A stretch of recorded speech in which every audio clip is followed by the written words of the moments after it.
Today স্পেশালে আজকে আমি কোনো ঘটনা না, কিছু ইনফরমেশন শেয়ার করতে চাই আপনাদের সঙ্গে। কারণ আমাদের জীবনটা সুখ দুঃখ নিয়ে, কার সঙ্গে কী জীবনে কোন পরিস্থিতিতে কী ঘটনা ঘটবে সেটা আমরা কেউই জানি না। না আপনি জানেন, না আমি জানি। জানেন শুধু সময় বা ঈশ্বর। বাট কিছু ইনফরমেশন যদি আগে থেকে জানা থাকে তাহলে আমাদের অনেক কিছু সেই পরিস্থিতিকে সামলাতে বা আগে থেকে স্টেপ নিতে সুবিধা হয়। আজকে যে বিষয়ে আমরা আলোচনা করব সেটা হচ্ছে একজন আত্মা, এভিল স্পিরিট বা কোনো প্রেতাত্মা কোনো বডিকে প্রজেক্ট করার আগে কী কী সিমটম থাকে। বলা হয় 4টে স্টেপ। আমি জিনিসটাকে 4টে স্টেপ মানে 4th স্টেপ আত্মা মানে সেই এভিল বডিতে এন্টার করে যায়। বাট তার আগে কি হয় আমি জিনিসটাকে খুব সিম্পলিফাই করে আপনাদের সঙ্গে শেয়ার করছি যাতে আপনাদের বুঝতে সুবিধা হয়। কিন্তু আমার একটা প্রশ্নও আছে, প্রশ্নের উত্তর তো আমি জানি, কিন্তু যেমন আমি এটা শেষেই করতে চেয়েছিলাম কিন্তু এখনই করে দিচ্ছি। বলা হয় আমাদের শরীরে যে চক্রাস রয়েছে, মূলাধার, স্বাধিষ্ঠান, অনাহত, বিশুদ্ধ,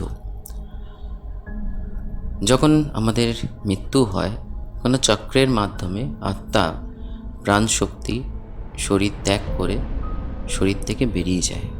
তাহলে এটা বেরোনোর প্রসেস।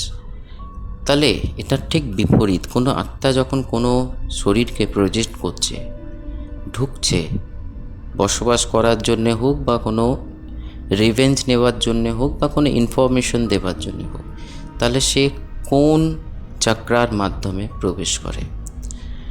আপনাদের জানা থাকলে আপনারা কমেন্টস করুন, নিশ্চয়ই সেটার রিপ্লাই আমি দেব। তো চলুন আমরা সরাসরি আজকের যে এপিসোডটা সেটাকে শুরু করি। বলা হয় যে যদি এমার্জেন্সি কারণে রাতে বা দুপুরবেলার দিকে, ভোর দুপুর যেটাকে বলা হয়, আমরা যদি কোনো ফাঁকা স্থানে দাঁড়িয়ে ইউরিনেট করি, মানে ইউরিন পাস করি, ছেলে হোক মেয়ে হোক, এবং কোনো জায়গায় স্প্লিট করি মানে থুতু ফেলি ফাঁকা জায়গায় না জেনে শুনে, এবং আর একটা জিনিস হচ্ছে ঘরের আঁশ নিরামিষ যে সমস্ত আবর্জনা হয় আমরা বাইরে গিয়ে ফেলে আসি, সেটা যদি কোনো কারণে ইগনোর করে ছুঁড়ে ফেলি, এই 3টে ক্ষেত্রে বিশেষ করে আত্মা এমার্জেন্সি এন্টার করতে পারে বডিতে। কারণ এটা আমরা অনেক ঘটনাতে ফলো করেছি, অন্যান্য চ্যানেলে অনেক ঘটনাতে দেখেছি, এবং সেটা রিয়েল যে আপনাকে কোনো ইনফরমেশন উইদাউট ইনফরমেশন আপনার বডিতে এন্টার করে আত্মা। কিন্তু হ্যাঁ, এটাও ঠিক যে আপনার সেই সময় অরা যেটাকে বলা হয় বা আমাদের সেই সময় অরা দুর্বল থাকে বলেই এন্টার করতে পারে। সেই ক্ষেত্রে সিমটম হচ্ছে জ্বর আসবে এবং ধীরে ধীরে ধীরে ধীরে কেন কিসের জন্য। এবং আর একটা ঘটনা এখানেও হয়, কোনো পরিস্থিতিতে আমরা তো খালি চোখে, আমাদের জ্ঞানেন্দ্রিয় যে আছে তার মাধ্যমে খালি চোখে তো যেটা দেখবার সেটাই দেখছি, কিন্তু এরকম অনেক কিছু রয়েছে যেটা রয়েছে কিন্তু আমরা দেখতে পাই না। কোনো আত্মার পথে আমরা যদি দাঁড়িয়ে পড়ি বা বাঁধা হয়ে দাঁড়াই তখনও এন্টার করতে পারে বডিতে এমার্জেন্সি সিচুয়েশন। বাট আমার আজকের পরিস্থিতি মানে সিচুয়েশানটা হচ্ছে এটাই সিচুয়েশান যেটা বলবার চেষ্টা করছি বা এপিসোড, যে অনেক দিন ধরে টার্গেট করে আত্মা কিভাবে বডিতে প্রবেশ করে, সেই ব্যক্তির কী কী সিমটম আপনি দেখতে পাবেন। দেখুন আমাদের জীবনটা এইমাত্র বললাম শুরুতেই, সুখ এবং দুঃখ, আনন্দ সমস্ত কিছু নিয়ে, মানে আলো অন্ধকার নিয়ে। ফলে আমাদের ফ্রিকোয়েন্সি যেটা বডি ফ্রিকোয়েন্সি বা ওয়েভ লেন্থ কোনো সময় হায়ার থাকে, কোনো সময় ডাউনে থাকে, এবং তার সঙ্গে সঙ্গে অরাও। যেমন দেখবেন আমরা যখন দুর্বল হয়ে পড়ি সারাদিনে খাটাখাটনির পর, ক্লান্তি মানেই হচ্ছে আমাদের শারীরিক যে অরা থাকে আমাদের আশেপাশে, আমাদেরই একটা এনার্জি ফিল্ড, সেটা দুর্বল হয়ে যায়। আমরা ঘুমোলে বা মেডিটেশন ধরুন, আমি এখানে ঘুমানোর কথা নিয়ে আসবো না, মেডিটেশনের মাধ্যমেই অরাকে আমরা স্ট্রং করতে পারি এবং দীর্ঘায়ু করতে পারি হায়ার এনার্জি লেভেলে। তো যে আত্মা বা প্রেতাত্মা বা কোনো এভিল স্পিরিট যখন কাউকে ফলো করছে বা টার্গেট করছে, তার সিমটম হবে সে শুরুতে হ্যালোসিনেট করবে না, এমন কিছু শব্দ শুনতে পাবে, এমন কিছু অনুভব বা অনুভূতি করবে যেটা আপনি আমি করব না। ধীরে ধীরে সেই আত্মা তাকে আমাদের এই সমাজ বা পরিবার থেকে সম্পূর্ণ লোনলিনেস মানে একা করার চেষ্টা করবে। এবং সে যখন আমরা যেটা বাইরে থেকে দেখব যে ভুল বকছে বা এমন কিছু বলছে যেটা বাস্তবের সঙ্গে কোনো পরিচয় নেই বা বাস্তবের সঙ্গে রিলেট করতে পারছি না আমরা, তখন কিন্তু এটা শুরু মানে জাস্ট ফার্স্ট স্টেপ। যদি এই স্টেপটা সাকসেসফুলের দিকে যায় তাহলে তার সেকেন্ড স্টেপ বা এই ধরনের অনুভূতি করবে যাকে স্পিরিট টার্গেট করেছে, সেটা ফিমেল হোক বা মেল হোক, কোনো প্রতিশোধ নেবার জন্যে বা এন্টার করেও বডিতে কাউকে, মানে ধরুন আমার শরীরে কোনো স্পিরিট এন্টার করেছে, আমার সঙ্গে প্রবলেম নয়, হয়তো আমার ওয়াইফের সঙ্গে প্রবলেম, সেটাও অনেক সময় ইনডাইরেক্ট একটা রিলেশনশিপ তৈরি হয়। বেশিরভাগ ক্ষেত্রে দেখা যায় যে যার শরীরে প্রবেশ করছে তার সঙ্গে ডাইরেক্ট কোনো রিভেঞ্জ, কোনো ইনফরমেশন, হোয়াট এভার। তখন সেই ব্যক্তির সেকেন্ড ডেতে যখন এই ধীরে ধীরে আওয়াজ, শব্দ, অনুভূতি করতে থাকছে, কিছু হ্যালুসিনেট করতে থাকবে, হ্যালুসিনেশন মানে কিছু দৃশ্য তাকে দেখানো হবে, সেই দৃশ্যগুলো সেই ব্যক্তিই একমাত্র উপলব্ধি করতে পারবে বা দেখতে পারবে। ফ্র্যাকশন অফ সেকেন্ডের জন্যে হোক বা ড্রিমসের মধ্যে হোক, এমন এমন কিছু ড্রিমস সে অনুভব করতে পারে বা দেখতে পারে যেটা সম্পূর্ণ বাস্তবের থেকে আলাদা। তার ডেথ হচ্ছে বা তার, তবে হ্যাঁ, ডেথ স্বপ্ন অনেক কিছু আলাদা মানে করে, কারণ ড্রিমস ওয়ার্ল্ড যেটা, ঠিক আছে, ড্রিমস ওয়ার্ল্ড যেটা, আমরা স্বপ্ন অনেক মানে নিয়ে আসে আমাদের জীবনে।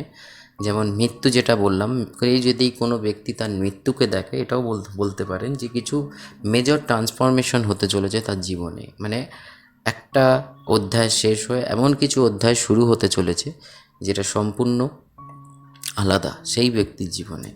ফলে এখানে পরিস্থিতিটা আলাদা, তার মৃত্যু ঘটবে, তাকে এমন এমন কিছু দৃশ্য দেখানো হবে যেটা বাস্তবের সঙ্গে কোনো লিঙ্ক নয়।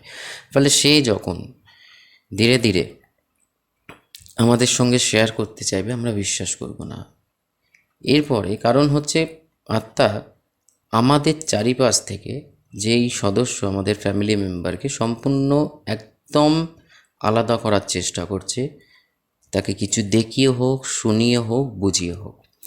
এরপরে কিছু হয় যে কিছু কিছু জিনিস পার্সিয়াল মানে এন্টিটি অ্যাটাক হয়। সেটা হচ্ছে যে আত্মা তখনও শরীরে প্রবেশ করেনি, সে বাইরে থেকে, যেহেতু তার ব্রেন এবং মেন্টাল কন্ডিশন, তার অরা তো পুরো ধরুন ব্রেক হয়ে গেছে, সে সব সময় দেখবেন একটা একা থাকতে ভালোবাসবে, সমাজের সঙ্গে মিশতে ভালোবাসবে না, বেশি কথা বলবে না, অন্ধকারের মধ্যে থাকতে ভালোবাসবে, চুপচাপ বসে থাকতে ভালোবাসবে।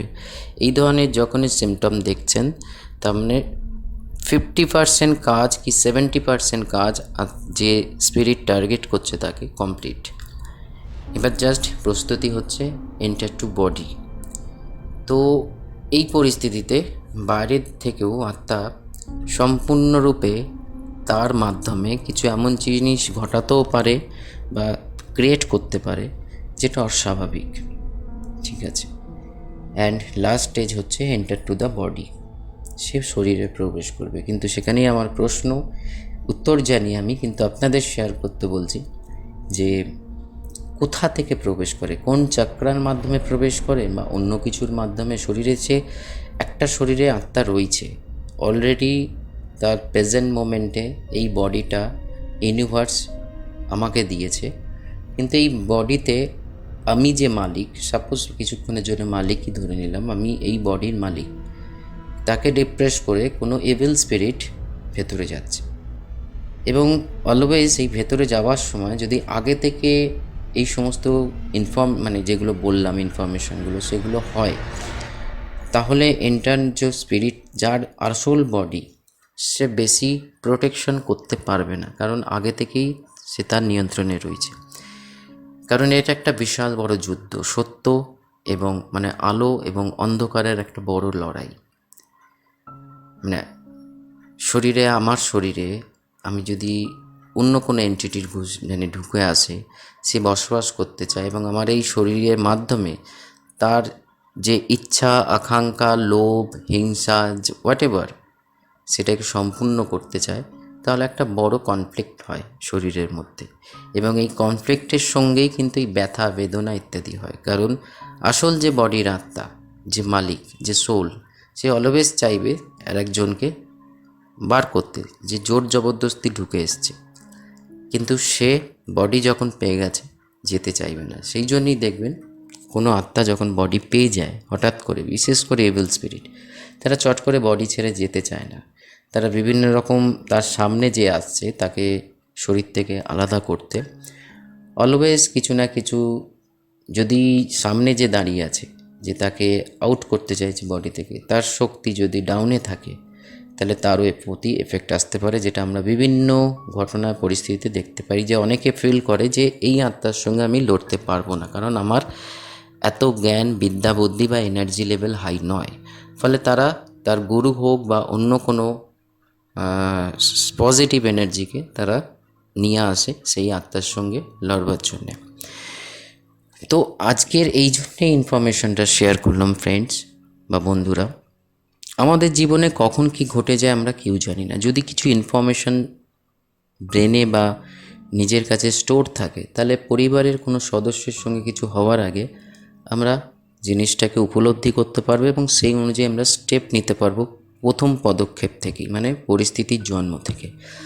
আদারওয়াইজ যখন এন্টার টু দ্য বডি, মানে বডিতে প্রবেশ করার পর অনেক কিছু কমপ্লিকেশন চলে আসে এবং এই ধরনের আত্মারা, বিশেষ করে প্রেতাত্মা বা ইভিল স্পিরিট, প্রচণ্ড জেদি হয় এবং প্রচণ্ড আক্রামক হয় যে বডিতে। এবার এখানেও এরকমও ঘটনা, কিছু জিনিস আমি নিজে ফিল করেছি এবং এক্সপেরিমেন্টও করেছি। যে একটা হচ্ছে রিভেঞ্জ নেওয়ার জন্যে, যার শরীরে ঢুকেছে তার রিভেঞ্জ নেবে, ফলে সে বডিটাকে বিভিন্ন রকমভাবে অ্যাটাক করে এবং সে সঙ্গে নিয়ে যেতে চায় সেই সোলটাকে, যে সোলের বডিতে সে ঢুকেছে। 1 নম্বর পয়েন্ট। দ্বিতীয় পয়েন্ট হচ্ছে সে বডিতে এন্টার করেছে কোনো ইনফরমেশন আর একজনকে পাস অন করার জন্যে, যাতে সে তার সামনে, যেগুলো আমরা মুভিতেও অনেক সময় দেখতে পারি, বিশেষ করে বাস্তবিক যেগুলো ভৌতিক মুভি, যেখানে কিন্তু কিছুটা রিয়েল নিশ্চয়ই দেখানো হয়।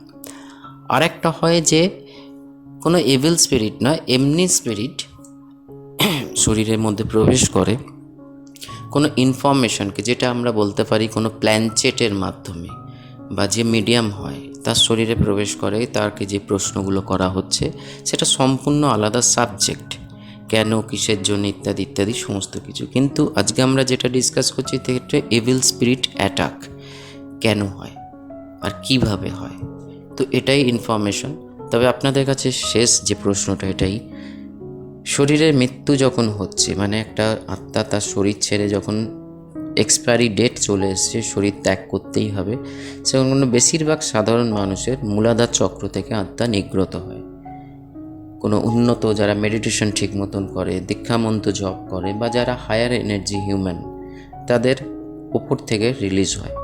বাট এই ধরনের আত্মারা কোথা থেকে প্রবেশ করে শরীরের মধ্যে?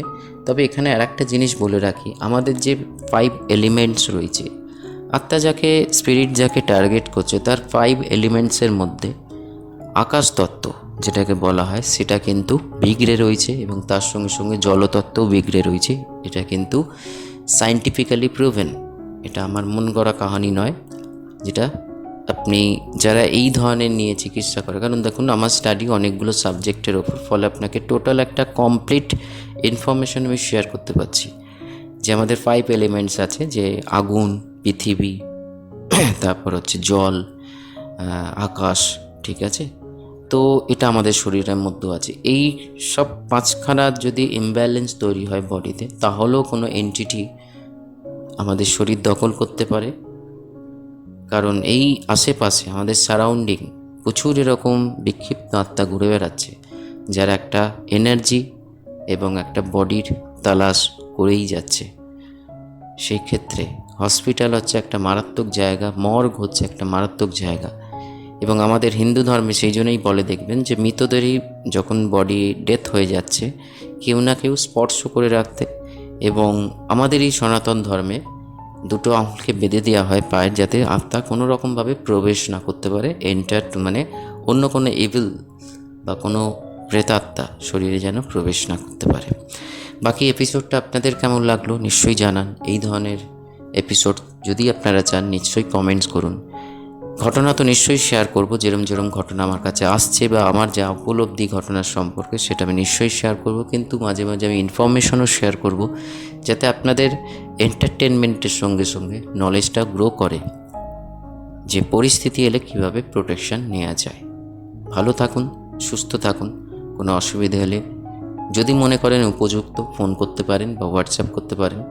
I hope as per my knowledge I can help you, না হলেও সেটাও বলে দেব। আর ঈশ্বরের সান্নিধ্যে থাকুন, ভালো থাকুন, নমস্কার।